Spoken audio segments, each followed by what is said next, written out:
இல்லைங்க சிரிக்கு இந்த ஸ்டோரியோட எபிசோட் 14 தான் பார்க்க போகிறோம். போன பாட்டு இதோட கம்ப்ளீட் பண்ணியிருந்தேன்னா மிரா ஓப்பன் பண்ணி இருந்திருப்பா. வெளில ஒருத்தங்க நின்றுட்டு இருந்திருப்பாங்க. யாருன்னு கேட்டால் நான் கார்த்திகோட ஒய்ஃப்னு சொல்லியிருந்திருப்பாங்க. மிரா அப்படியே ஷாக்காகி நின்றுருந்துருப்பா. அதோட இந்த பாட்டை கம்ப்ளீட் பண்ணியிருந்தேன். So let's continue the part 14.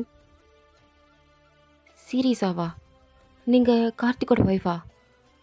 ஆனால் கார்த்திக்கு கல்யாணத்தை பற்றி எதுவுமே என்கிட்ட சொல்லலையே அப்படின்னு மிரா ஷாக்காகி நிற்க, அர்ஜுனும் இதை பின்னாடி கேட்டு ஷாக்காகி தான் நிற்கிறான்.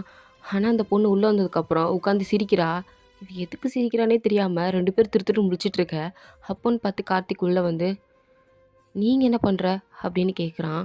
உடனே மிராவா கார்த்திக்கிட்ட போய் கார்த்திக் இவ உன்னோட ஒய்ஃப்னு இன்ட்ரடியூஸ் பண்ணா, உனக்கு கல்யாணம் ஆயிடுச்சா அப்படின்னு மிரா கேட்கும்போது கார்த்திக்கா ஷோ அவன் என் ஒய்ஃப்லாம் இல்லை மிரா தென் அப்படின்னு திரும்பி பார்த்தா அந்த பொண்ணு இன்னும் கொஞ்சம் பயங்கரமாக சிரிக்குது. அர்ஜுன் பார்த்துட்டு ஹலோ மேடம் வந்ததுலேருந்து சிரிச்சிட்டே இருக்கீங்க, யார் என்னன்னு சொல்கிறீங்களா?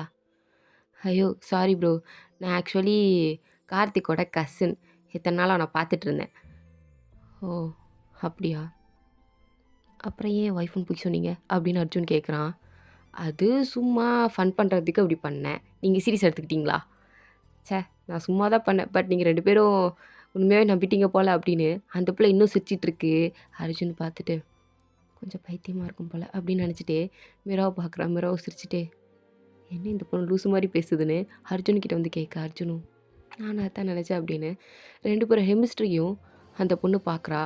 அவளுக்கு நல்லா ஃபீல் ஆகுது இவங்க 2 பேருக்குள்ளே ஒரு ஸ்ட்ராங்கான ஒரு லவ் இருக்குது அப்படின்னு. ஸோ அவள் சிரிச்சிட்டு அவங்க 2 பேரையும் பார்த்து ஆமாம் உங்கள் 2 பேருக்கும் கான்ட்ராக்ட் மேரேஜ் அப்படின்னு நான் கேள்விப்பட்டேன், ஆனால் நீங்கள் நடந்துக்கிற பார்த்தா உங்கள் கெமிஸ்ட்ரியை பார்த்தா அப்போல்லாம் எதுவும் தெரியலையே, ரொமான்ஸு ஹெவியால் ஓடுது அப்படின்னு சொல்லிகிட்டு இருக்கும்போது கரெக்டாக கிராண்ட்மா வந்து ஆமாம் ஆமாம்மா இவங்க 2 பேரும் அப்படி தான், இத்தனைக்கும் 2 பேரும் ஒரு நிமிஷம் கூட பிரிஞ்சிருக்க மாட்டாங்க, ஓட்டிக்கிட்டே இருப்பாங்க, இது அப்படித்தான் அந்த மாதிரியான கான்ட்ராக்ட் மேரேஜ் அப்படின்னு கிராண்ட்மா சொல்கிறாங்க. எல்லோரும் சீக்கிராங்க. மிராவா அர்ஜுன் பாட்டி மானத்தை வாங்குறாங்க அப்படின்னு சொல்கிறா. அதுக்கு அர்ஜுனும் என்ன செய்கிறது விடு அப்படிங்காரு. ஸோ எல்லோரும் கார்த்திக் ஹாஸ்பிட்டல் அப்பாயின்மெண்ட் இருக்குது அப்படிங்கிறதுனால அவனோட கசின் சிஸ்டரை கூட்டிகிட்டு அங்கேருந்து கிளம்பிட்டான். மிராவும் அவனுக்கு டாட்டா பாபி சொல்லிகிட்டு இருக்கும்போது அர்ஜுன் மிராவோட கையை பிடிச்சிருக்கிறாரு. என்ன அர்ஜுன், உனக்கு ஈவினிங் ஒரு சர்ப்ரைஸ் இருக்குது. சர்ப்ரைஸா? எதுக்கு? நீ வா அப்படின்னு யாருக்கும் தெரியாமல் சீக்ரெட்டாக மிராவை வீட்டுக்கு வெளியே கூட்டிகிட்டு வரான். காரில் போயிட்டுருக்கும்போது மிரா கேட்குறா என்ன?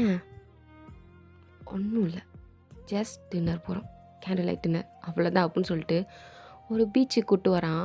அங்கே பார்த்தா யாருமே இல்லை. சென்டரில் ஒரு டென்ட்டு மாதிரி போட்டு லைட் செட்டிங்லாம் இருக்குது. அதில் ஒரு டேபிளில் கேண்டில் லைட் டின்னர் செட் பண்ணி வச்சுருக்கான். இதை பார்த்ததும் மிரா ஷாக் ஆகி என்னங்க யாருமே இல்லை, யாரும் வர மாட்டாங்க இன்னும் ஒரு 1 மணி நேரத்துக்கு, நான் பெர்மிஷன் வாங்கி வச்சுருக்கேன். சீரியஸ்லி இந்த மாதிரி கூட பண்ணலாமா? பண்ணலாம் உனக்காண்டி என்னனாலும் நான் பண்ணுவேன், இந்த மாதிரி பேசுகிறத மட்டும் விட்டுறாதீங்க என்ன அப்படின்னு சொல்லிட்டு 2 பேரும் கேண்டில் லைட்டுனால உட்காடுறாங்க.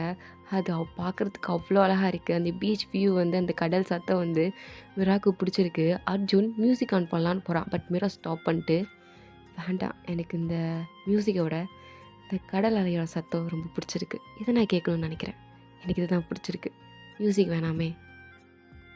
சரி ஓகே, உனக்கு பிடிச்சிருந்தா எனக்கு ஓகே. ஆமாம் அர்ஜுன், இந்த கேண்டில் லைட் டின்னர் எதுக்கு? என்ன ஸ்பெஷல்? நீ என் கூட இருக்கிற ஒரு நாளும் ஸ்பெஷல் தான். எனக்கு என்ன ஸ்பெஷல்னு தெரில, எல்லாமே ஸ்பெஷலாக தான் தெரியுது. உனக்கு இந்த மாதிரி ஒரு கேண்டில் லைட் டின்னர் கூட்டிகிட்டு வரணும்னு தோணுச்சு, கூட்டிகிட்டு வந்தேன், அவ்வளோதான். நல்லா பேசுகிறீங்க அர்ஜுன் அப்படின்னு சொல்லிட்டு 2 பேரும் சாப்பிட்றாங்க. ஸோ சாப்பிட்டு பீச் கிட்ட அர்ஜுன் நடந்து போகிறானா. மிரா பின்னாடியே வந்து அங்கே என்ன பண்ணுறீங்கன்னா தனியாக விட்டுட்டு, அப்போ நீ என் கூட வா அப்படின்னு கையை நீட்டுறாரு. மிராவும் அர்ஜுனோட கையை பிடிச்சிட்டு அந்த பீச் கிட்டே நிற்கிறா. ஸோ அந்த கடல் அலையை அவங்க காலில் அப்படியே படுதா. மிரா அதை பார்த்ததும் ஹாப்பியாக ஸ்மைல் பண்ணிவிட்டு அர்ஜுனை பார்த்து நல்லா இருக்குல்ல அப்படின்னு 2 பேரும் தண்ணிக்குள்ளே இறங்கி விளையாட ஆரம்பிக்கிறாங்க. அர்ஜுன் மேலே நிலா தண்ணி தெளிக்க, நிலா மேலே அர்ஜுன் தண்ணி தெளிக்க இப்படி 2 பேரும் மாறி மாறி விளையாண்டுட்டு, "அர்ஜுன் நம்ம ப்ளே ஸ்டேஷன் போகலாமா?" "அங்கே எதுக்கு?" "கேம் விளாட்லாம். ஒரு வேளை எல்லா கேம்லேயும் நீங்கள் ஜெயிச்சிங்கன்னா நீங்கள் எனக்கு பனிஷ்மெண்ட் கொடுங்க. இல்லை எல்லா கேம்லேயும் நான் ஜெயிச்சேன்னா நான் உங்களுக்கு பனிஷ்மெண்ட் கொடுப்பேன். ஓகேவா? டீலா?" "டீல். பட் இங்கேருந்து போகிறதுக்கு முன்னாடி நான் ஒரு விஷயம் பண்ணணும்." "என்ன பண்ணணும்?" அப்படின்னு சொல்லும்போது அர்ஜுன் அப்படியே மெல்லமா மிரா கிட்ட வராரு. வந்து க்ளோஸாக நிற்கிறாரு. மிராவோட ஐஸையே பார்த்துட்ருக்காரு. மிராவும் எதுவும் புரியாமல், "என்ன அர்ஜுன் என்ன பார்த்துட்ருக்கீங்க? வாங்க போகலாம்." "ம் வெயிட் பண்ணு போகலாம்." அப்படின்னு சொல்லிட்டு மிராவோட ஐஸே இன்னும் பார்த்துட்ருக்காரு. மிராக்கு ஏன் இவர் இப்படி பார்த்துட்ருக்காரு அப்படிங்கிறது தெரியல. பட் அவரு கூட அப்படி இருக்கிறது அவளுக்கும் பிடிச்சிருக்கு. அவளும் நின்று அர்ஜுனோட ஐஸையே பார்த்துட்ருக்கா. பட் கொஞ்சம் கொஞ்சம் அப்படியே அர்ஜுன் க்ளோஸாக வந்து மிராவோட லிப்ஸில் கிஸ் பண்ணுறாரு. மிராவும் ஹாப்பியாக அர்ஜுனை கிஸ் பண்ணுறா. ஸோ 2 பேரும் கொஞ்ச நேரம் கிஸ் பண்ணிட்டு அப்படியே 2 பேரும் லைட்டாக ப்ளஷ் ஆகிட்டு அங்கேருந்து கிளம்பி போகிறாங்க. அதுவும் 2 பேரும் கையை பிடிச்சிட்டே தான் போகிறாங்க. அப்போ மிரா காரில் போகும்போது சொல்கிறா, "அர்ஜுன் எனக்கு பயமாக இருக்குது." "பயமா? எதுக்கு?" "உங்கள் கூட ரொம்ப ஹாப்பியாக இருக்கேன். இந்த ஹாப்பினஸ் சடனாக போயிடுமோ அப்படின்ற ஒரு பயம்தான். ஒருவேளை போயிடுச்சுன்னா என்ன பண்ணுறது?" அதுக்கு அர்ஜுன் எதுவும் சொல்லாமல் மீராவோட கையை பிடிச்சிட்டே, "நான் இருக்கிற வரைக்கும் அதை போக விட மாட்டேன். நீ பயப்படாத."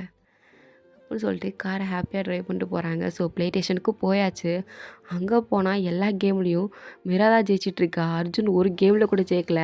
பின்ன எப்படி ஜெயிப்பார்? மனுஷன் இத்தனை வருஷமாக ஆஃபீஸு படிப்பு அப்படின்னு சுற்றிட்டு இருந்த ஒரு சின்சியரான காய், அவரை கூட்டிகிட்டு வந்து இப்படி விளையாட விட்டா அவருக்கு என்ன தெரியும்? அவர் ஆக்சுவலி இதுக்கு முன்னாடி பார்த்தது கூட கிடையாது. இப்போ தான் ஃபஸ்ட் டைம் பார்க்குறாரு. இப்போ விளையாண்டு ஜெயிக்கிறதுனா கஷ்டம் தானே. ஸோ அர்ஜுனுக்கு ஒன்றுமே வரல. அப்படியே பார்க்குறாரு, மிரா எப்படி எல்லாத்துலேயும் ஜெயிக்கிறா அப்படின்னு அவளை ஒரு மாதிரி ஷாக்கிங்காக தான் பார்த்துட்ருக்காரு. ஆனால் மிராவா, "அர்ஜுன் நீங்கள் ரொமான்டிக்காக பேசுகிறதுக்கும் அண்டு ரூடாக நடந்துக்கிறதுக்கும் ஆஃபீஸ் வேலையை பார்த்துக்கிறதுக்கு மட்டும்தான் லாய்க்கு. வேறு எதுக்குமே லாய்க்கு கிடையாது. ஒரு கேம் கூட விளையாட தெரில. ஒரு பாலை தூக்கி பேஸ்கெட்குள்ளே கூட போட தெரில. ஒரு பால் கூட கரெக்டாக போடல.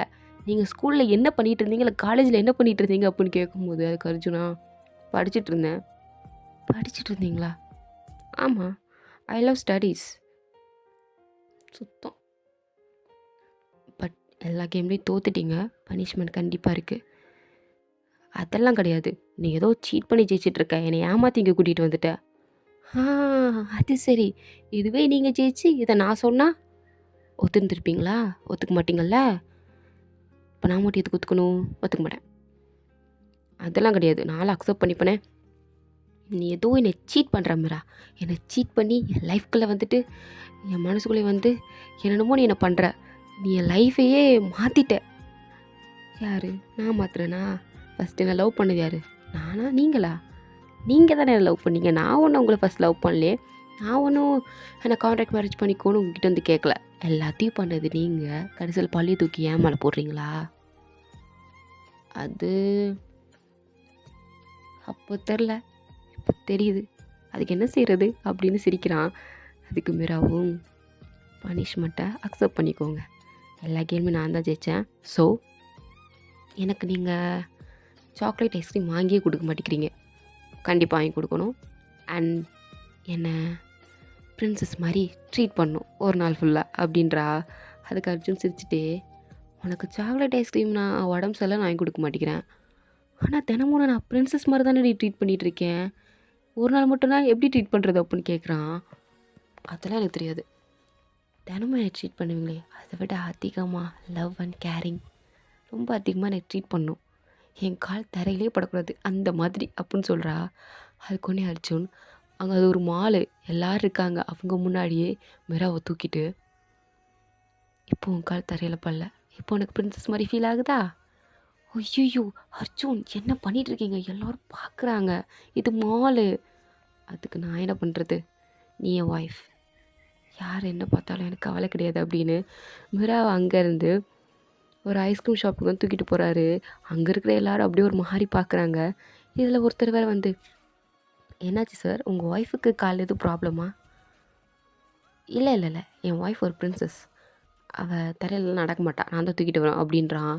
அந்த ஆள் ஒரு மாதிரி திருன்னு முடிச்சுட்டு போகிறாரு. மீரா பார்த்துட்டு தலையிலே அடிக்கிறா.